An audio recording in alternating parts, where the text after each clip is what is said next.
Missouri, winter of 1912. The Ozark Hills lay quiet beneath a pale moon, their ridges heavy with snow, their hollows filled with silence. Small farmhouses dotted the land, their chimneys smoking against the frozen night. In those hills, the world seemed far from the reach of the cities, far from the noise of progress. Life there was simple, harsh, and watched over by eyes that rarely missed a secret. It was in this stillness that the name Eliza Whitlock was spoken, first in whispers, then in gasps, then in shouts that spread through the valleys like the wind itself. By the time dawn came after that December night, the Ozarks would never look at one of their own the same way again. Eliza was 28 years old, known in the town of Salem for her quiet nature and her work in the Whitlock farmhouse. She had lived her whole life in the Ozarks, moving between fields and kitchens, doing what was expected. She was not remarkable in the eyes of those around her. She did not laugh loudly at gatherings. She did not seek attention at church. But those who looked closer saw something steadier in her gaze, something that did not bow or break even when the weight of life pressed down hard. The Whitlocks were a family of land and pride. Samuel Whitlock, the head of the house, was a man who ruled with a heavy hand. He was respected in town but feared within his walls. His wife, Margaret, had learned long ago to keep her words soft and her eyes lowered. Their sons, James, Robert, and Thomas, grew under their father's shadow, inheriting both his temper and his arrogance. For years the house on the hill carried the air of authority, its doors closed to outsiders except on Sundays when the family filled a pew and offered smiles that never reached their eyes. Eliza had been taken into that house at 16, after her parents died in a winter sickness. She served quietly, scrubbing the floors, tending the fire, mending clothes. She worked in silence as the Whitlock sons mocked her, as the master barked orders, as Margaret ignored what she did not wish to see. But silence does not mean blindness. Eliza remembered every slight, every cruelty, every promise that turned to ash. The breaking point came the winter of 1911. Snow was heavy that year and food scarce. Eliza's younger sister, Ruth, had been taken in by another farm family down the valley. Ruth was bright, only 14, with hair the color of wheat. Eliza carried her in her heart like a treasure, visiting when she could, protecting her when Samuel's sons grew bold with their words. But that winter Ruth vanished. The whispers said one of the Whitlock boys had lured her, that she had been used and discarded. Some said she had been sent away, others that she had drowned herself in the river out of shame. The truth was never spoken aloud, but Eliza carried it in her chest like a brand. By Christmas of 1912, she no longer looked at the Whitlocks with silence. She looked at them with fire. That evening the farmhouse glowed with warmth. Margaret had polished the table and set out the best china. Samuel sat at the head of the table, his voice booming as he told tales of his younger years. The sons laughed too loudly, drinking whiskey that burned their throats. Outside, the snow fell thick and fast, blanketing the hills. Inside, the Whitlocks believed themselves untouchable, their voices filling the house with pride. Eliza moved among them like a shadow. She served the meat, poured the cider, refilled the glasses. No one noticed the steadiness of her hands, the calm in her eyes. She had prepared for this night with patience, gathering what she needed without a word. Oil for the lamps, cloth for kindling, the small matches hidden in her apron pocket. When the feast ended and the family moved to the parlor, Eliza slipped away. She carried the lamp down to the storage room, where wood and straw were piled high for the winter. She tipped the lamp, letting the oil spill across the floor, soaking into the straw. Her hands did not shake. She struck a match, the flame hissing to life, and dropped it into the oil. Fire spread at once, racing along the ground, climbing the walls. The air filled with smoke, sharp and choking. Upstairs, laughter still echoed. The Whitlocks had not yet smelled the burning, had not yet felt the heat that rose beneath their feet. Eliza walked back to the parlor, her dress catching the glow of the first flames behind her.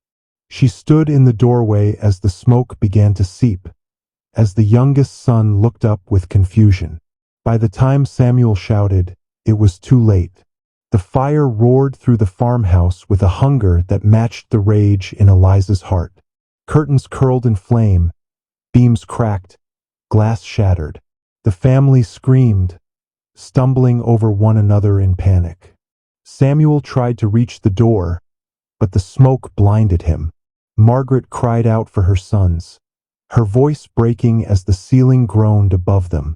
Eliza did not move. She stood in the doorway, watching the fire she had birthed consume the house that had stolen her sister and broken her youth. Her face was calm, her eyes steady. She whispered Ruth's name into the smoke, her voice swallowed by the roar of the flames. Neighbors saw the glow before they heard the screams. They rushed through the snow, pulling water from wells, shouting into the night. But the fire was already too strong, the farmhouse swallowed whole. By the time the roof collapsed, the Whitlock family lay silent within. Eliza was gone.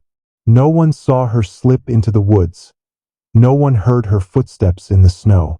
By the time the flames burned down to embers, she had vanished into the hills, leaving behind only ash and horror. The next morning, the town of Salem gathered at the ruins. The Whitlocks, once so proud, were gone in a single night. Their name, their wealth, their power, all reduced to blackened stone and smoke. And in the murmurs of the crowd, one name rose like a ghost. Eliza Whitlock, the maid who had served in silence, the girl whose sister had vanished, the woman no one had noticed until it was too late. Her story had only just begun. Morning light revealed the ruin for what it was. The Whitlock farmhouse, once a proud landmark on the hill, was nothing more than a smoking heap. The snow around it had melted into black mud where sparks had fallen, and the air was thick with the sour smell of charred wood and flesh. Word spread fast. By noon, the whole valley had heard of the fire. Neighbors gathered along the fence lines, their faces pale with shock. Some wept, some whispered, others crossed themselves and shook their heads. The Whitlocks had been powerful, feared, even resented. But no one could deny that an entire family had been swallowed in one night. Sheriff Mallory was the first to speak the suspicion aloud. He was a tall man with gray whiskers, known for his blunt tongue. Standing before the ruins, he turned to the crowd and said, "This was no accident." His voice carried across the snow, sharp as a blade. Oil was poured, fire was set. Someone wanted the Whitlocks gone. The townsfolk murmured, shifting uneasily. They remembered the servant girl who had lived in that house for more than a decade. Quiet Eliza, who rarely smiled, who never left a chore undone. They remembered how she had looked at the Whitlock boys with eyes that did not soften. They remembered her younger sister, Ruth, and how she had disappeared the year before. The pieces fit too easily. By evening, Eliza's name was on every lip. Some said they saw her shadow running through the woods that night, her dress torn, her hair wild. Others swore she had vanished like smoke, carried away by the fire itself. In the tavern, men argued whether she had fled north, south, or deeper into the hills. No one knew, but all agreed on one thing: the hand that struck the match had belonged to her. The sheriff sent men into the woods with lanterns and dogs, but the snow had already covered her tracks. Cabins were searched, barns turned over, neighbors questioned. Eliza's face was described in detail: her scarred wrist, her dark eyes, her calm voice. Rewards were promised to anyone who brought her in. But the Ozarks have long been a place where secrets can hide. The hills twist into hollows, the forests fold into shadows, and streams carve paths no map can hold. If Eliza had slipped into that wilderness, she might never be found. And perhaps some whispered she had help. Among the poor farmers and laborers, not all saw her as a criminal. Some called her an avenger, a woman who had struck down a family whose cruelty was well known but never punished. Stories of the Whitlock boys and their treatment of Ruth were told more openly now. Men shook their heads and muttered that Samuel had reaped what he had sown. Women spoke Eliza's name with a quiet respect, as if she had done what none of them dared. In Salem, the church bells rang for the dead. A funeral was held with no bodies to bury, only ashes in a box. The preacher spoke of sin, of wrath, of the dangers of vengeance. But the crowd was divided. Some bowed their heads in mourning. Others glanced at one another with questions in their eyes. Was Eliza damned for what she had done? Or was she the hand of justice in a land where justice rarely came? As weeks passed, the search widened.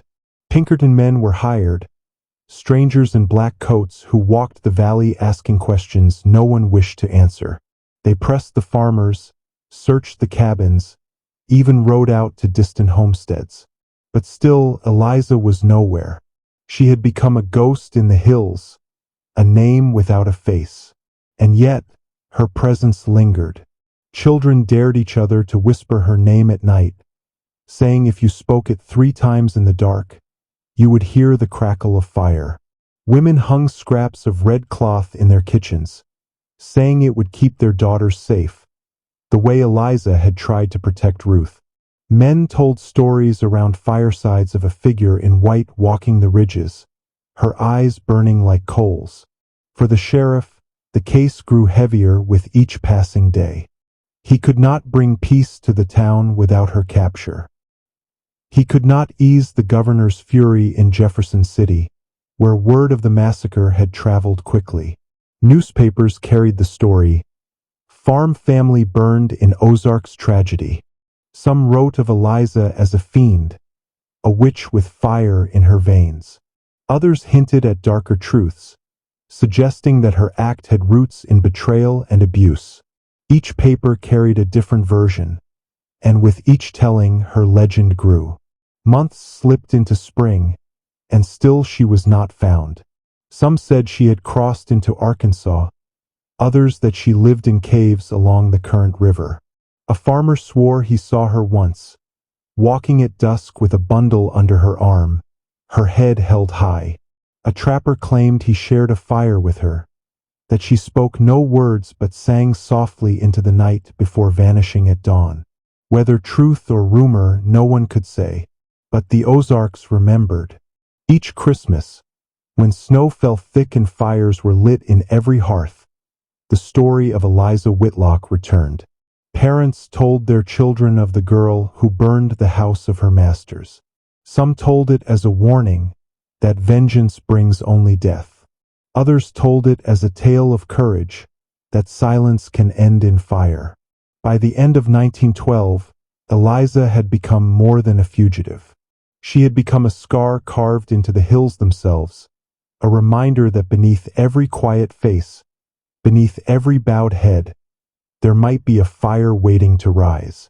By summer of 1913, the Whitlock fire was no longer just a local tale. It had become a story that stretched across county lines, whispered in markets, retold in taverns, and printed in small-town papers. Each telling shifted slightly, details bending to suit the mouth that carried them. Some swore Eliza had confessed before vanishing, claiming she struck the match in Ruth's name. Others painted her as silent, her eyes cold as she watched the flames rise. In truth, no one had seen her but the walls of that house, and the dead left behind could not speak. The newspapers, hungry for sales, gave her names she had never chosen. The Butcher of the Ozarks, the Fire Maid, the Avenger of Salem. Each headline reached farther than the last, feeding her legend. Strangers who had never stepped foot in the Ozarks now spoke her name, picturing a young woman with soot on her hands and vengeance in her heart. The more the story spread, the less she belonged to herself. Eliza Whitlock had become something larger, a symbol, a specter, an open wound the state could not close. But in Salem itself, the people remembered the truth beneath the stories. They remembered Ruth's sudden disappearance. They remembered Samuel Whitlock's cruelty, his son's smirks, Margaret's silence. For those who had lived in the shadow of the Whitlock house, Eliza's fire was not madness. It was the answer to years of whispers, a reckoning long overdue. The sheriff never gave up the hunt. He rode out often into the ridges, following rumors like smoke, but the hills swallowed his efforts whole. Once he thought he had her, a woman seen near the current river walking alone at dusk. But when he arrived, all that remained were footprints in the mud and a half-burned piece of cloth, red as flame. It was enough to make the men uneasy. "She's toying with us," one muttered. The sheriff said nothing, but his hand rested heavier on his revolver after that. Among the poor, her name became a shield. Men who worked the mines carved her initials into beams, believing the mark would protect them from cave-ins. Women whispered her story as they kneaded bread, telling their daughters to remember that even the lowliest hand could strike high. At weddings, some said, brides tucked a scrap of red thread into their gowns. Not for luck, but for strength, a silent vow to never be silenced. And in the woods, hunters spoke of her ghost. They told of seeing her on moonlit nights, a figure in white slipping through the trees. Some said she carried a lantern, its glow flickering like a dying fire. Others swore she sang hymns in the dark, the sound drifting like smoke between the pines. Whether ghost or flesh, Eliza had become part of the land itself, stitched into its night sounds and shadows. The Whitlock name, once spoken with authority, was now whispered with disdain. The farm lay empty, its ashes untouched. Weeds grew tall over the ruins, and children dared one another to run through at night. They claimed to hear footsteps in the soot, to feel heat still rising from the earth. Parents warned them away, but the children always returned, drawn to the scar that would not heal. In the town, the preacher spoke against her. He called her an example of sin, a woman who had given herself over to Satan's fire. But even as he thundered from the pulpit, his congregation shifted uneasily. They remembered too much, knew too well the cruelty that had filled the Whitlock house. Some nodded at his words, but others kept silent, their thoughts wandering to the maid who had done what no one else dared. By 1915, the search for Eliza had grown cold. The sheriff, older and weary, admitted she might never be found. Some believed she had died in the hills, her body lost to the wilderness. Others insisted she had fled farther west, vanishing into a new name, a new life. But whatever the truth, her absence only made her presence stronger. A ghost cannot be captured, and Eliza had become a ghost in every sense. When the Great War began in Europe, young men from the Ozarks marched away, carrying her story with them. Letters sent home spoke of nights in faraway trenches, where voices rose in song and someone always mentioned the maid who burned the Whitlocks. Her fire reached across oceans, whispered even in mud and smoke half a world away. Back in Missouri, her legend hardened. Each telling grew sharper, more certain. Some painted her as a monster, a warning against women who forgot their place. Others called her a saint, a martyr whose fire lit the path toward justice. But no matter the version, no matter the mouth that spoke it, the name Eliza Whitlock could not be forgotten. By the time a decade had passed, her story was no longer a scandal but a part of the Ozarks' very bones. She had become folklore, the kind passed from parent to child not for truth, but for meaning. And in those hills, meaning mattered more than fact. Every Christmas, when candles flickered in windows and snow lay heavy on the ground, the fire was remembered. Neighbors spoke of that night in 1912 when the Whitlock house burned, when screams echoed through the valley, when a servant girl slipped into the woods and vanished. Some told it with fear, others with awe. But always, the end was the same. A scar left on the land, a scar left in the hearts of those who knew promises broken too well. Eliza Whitlock, forgotten by law, remembered by legend. Winter returned again and again to the Ozarks, and with it the story of Eliza Whitlock. Children who had not been born in 1912 grew up hearing the tale by firelight, their parents lowering their voices as if the very name carried heat. Some families told it as a warning that vengeance consumes both the guilty and the innocent. Others told it as a secret lesson that even the forgotten could rise, and that silence, if pressed too long, could end in fire. The Whitlock ruins remained. No one rebuilt on that hill. Farmers said the land was cursed, that their crops withered when planted too close, that their animals shied away from the stones. At night, travelers swore they saw a figure moving through the charred beams, her white dress glowing against the dark. They said the air grew warmer near the ruins, even in the dead of winter, as if the fire never fully died. The Whitlock name itself became a burden. Relatives who lived in other towns tried to shake free of it, changing their surnames or moving west. But the shadow followed. Whenever they introduced themselves, there was always someone who remembered. Whitlock, like the ones that burned. The shame clung tighter than soot. By the 1920s, the fire had become part of the Ozarks folklore. Ballads were sung about Eliza in backwoods cabins, verses simple but heavy. Some called her a sinner, others a saint, but all gave her power. In one song, she was a ghost walking the ridges. In another, she was an avenging angel, torch in hand. A few dared sing these songs in public gatherings, but most were shared in whispers, half sung to children before sleep, half prayer, half warning. The sheriff who once swore he'd catch her grew old and gray. On his deathbed, he confessed to a neighbor that he never wanted to find her. She was the truth no one wanted to see, he said, and truth burns hotter than fire. His words spread through town. Another ember added to the legend. Generations passed, but the scar endured. By the time the Great Depression struck, men standing in bread lines in Salem still spoke her name.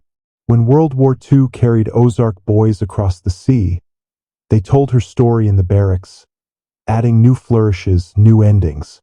Some said she was still alive, wandering the hills as an old woman, unseen but never gone. Others claimed she rose from the grave each Christmas to walk the ruins, her footsteps echoing in the snow. Folklorists came in later years, writing down what the locals remembered. They found more myth than fact, more smoke than fire. But each retelling carried the same truth.